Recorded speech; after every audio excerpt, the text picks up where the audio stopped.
O gênero de animação e o gênero do terror normalmente não andam juntos, mas em alguns casos nós temos exemplares incríveis de como essas duas funcionam muito bem juntas. Não só misturando esses dois gêneros, mas também aventura, ação na animação com terror, e quando bem feito sai um filme incrível. E é justamente sobre esses casos que falaremos agora. 5 animações do gênero do terror. Não é só necessariamente do terror, tá? Tem aventura, ação, como eu citei aqui também. E pode ter comédia também, mas ela também tem uma pontada de terror, tudo bem? Bom, então por favor deixe aqui o seu like, se inscreva no canal e compartilhe esse vídeo com os amigos. Além de dar aquela ajuda no engajamento comentando aí embaixo também, tudo bem? Bom, então vamos lá com o vídeo. Eu sou a Final Girl e sejam muito bem-vindos. Em 2009 foi lançado um dos filmes mais amados do gênero de terror e animação, que é Coraline e o Mundo Secreto, que conta a história da família Jones, que se mudam para uma casa nova onde as coisas são sombrias e meio tristes, e lá a filha do casal, a Coraline, encontra uma portinha secreta num cômodo da casa. E ao atravessá-la, ela entra na mesma casa, só que aparentemente em um mundo paralelo, onde ela vê seus pais e vizinhos como versões alternativas dos seus pais e vizinhos reais. Com um detalhe bem discreto, bem normal, que é uma coisa que passa despercebido, que é que eles têm botões no lugar dos olhos. E tá tudo bem, tudo perfeitinho. Quer dizer, tudo bem não tá não, né? Porque botões no lugar dos olhos é um pouquinho estranho.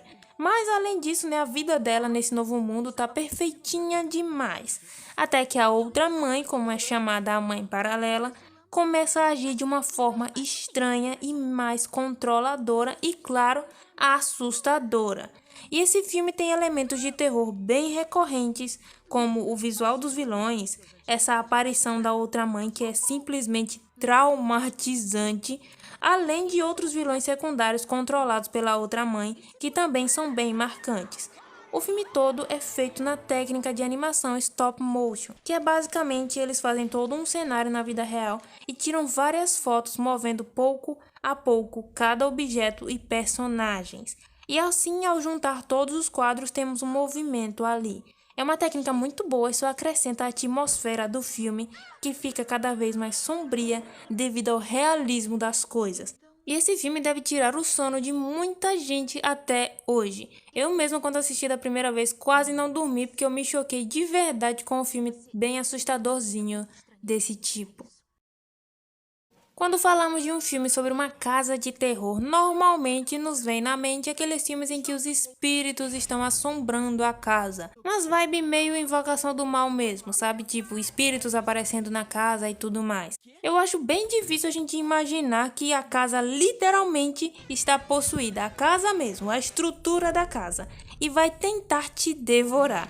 Pois é, essa é a premissa de A Casa Monstro de 2006. Que conta sobre um grupinho de amigos que percebem que há algo de errado em uma casa na rua deles. A princípio parece ser o vizinho, que é bem estranho e bizarro e não gosta de que as pessoas pisem no seu gramado. Mas quando o vizinho acaba ficando doente e deixando a casa vazia, a casa continua a ter atitudes estranhas. Sim, a casa com atitudes estranhas. E esse filme traz essa temática de uma forma bem sombria e muito, mas muito assustadora. Quando eu assisti da primeira vez, tava passando na TV aberta, eu era muito criança, eu era bem criancinha mesmo quando eu assisti. E para um filme infantil, eu me assustei horrores. Traumatizei com esse filme dessa casa bizarra. Ficava imaginando a todo momento que a casa dos meus vizinhos uma hora iria acordar e simplesmente querer me devorar. E claro, temos o visual do filme, que é muito bem feito. A casa toda é extremamente bizarra e esquisita, com os dentes dela se moldando com as estacas da madeira da casa. É muito bem feito, é muito interessante. E tem a explicação dela estar possuída também, que só acrescenta a atmosfera do filme. Eu não vou citar aqui para não estragar a experiência de quem ainda não viu, mas é uma revelação muito legal. Eu recomendo muito que vocês assistam. A Disney hoje em dia não tem muito essa vibe assustadora, mas algumas animações mais antigas traziam essa vibe mais sombria e esquisita. o que hoje em dia normalmente eles não optam muito por fazer, mas eu acharia ótimo se eles fizessem. Falta uma representação do terror da Disney hoje em dia, tá faltando, eles têm que lançar alguma história assim. Mas vamos esperar. Vamos falar do filme antigo. Em 1985, O Caldeirão Mágico chegou para o público com a trama seguindo um jovem assistente ali que lida com os porcos, que parte em uma jornada para proteger um caldeirão mágico, que é um artefato ali que, se cair nas mãos erradas, pode destruir o reino ali que ele vive, invocando o exército dos mortos.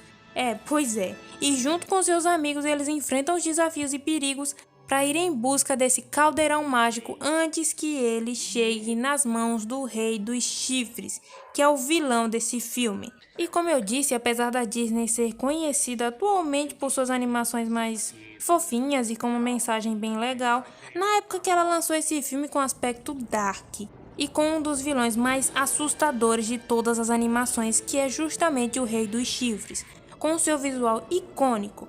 E apesar desse filme quase ter sido a ruína da Disney, porque foi um verdadeiro fracasso de bilheteria, ele é de fato uma animação bem aterrorizante. Tim Burton de fato é um grande diretor de filmes sombrios, né? Nós temos vários exemplares aí dele que a gente entende por que ele ganhou esse título. E em 2005 ele lançou uma animação com a temática sombria. Olha só! Em A Noiva Cadáver, que conta sobre Victor, um novo rico, como é conhecido as pessoas que ficam ricas repentinamente, que não nasceram em berço de ouro, como eles citam aqui no filme. Então que a família dele faz um acordo com a família de Victoria, uma jovem, para assim os dois se casarem e unirem as famílias. Então que o Victor, nervoso com o aparente casamento repentino, ele vai até uma floresta treinar os votos de casamento. Tem toda uma frasezinha que ele tem que falar para poder se casar. Então ele vai lá sozinho, começa a treinar, fala tudo certinho. Ele erra o filme todo, mas nesse momento ele tinha que acertar. Ele fala tudo certinho e coloca a aliança numa coisa que parece um galho. Mas é então, depois dele finalizar a frasezinha ali, do nada, um cadáver se levanta, justamente a noiva cadáver, e agora o Victor está ligado a ela pelos votos de casamento. Eles dois se casaram e ele nem sabia. E a partir disso se desenrola toda uma problemática de que o Victor tem que ficar com essa noiva cadáver, ou ele tem que ficar com a Vitória, já que ele está prometido e ama ela realmente.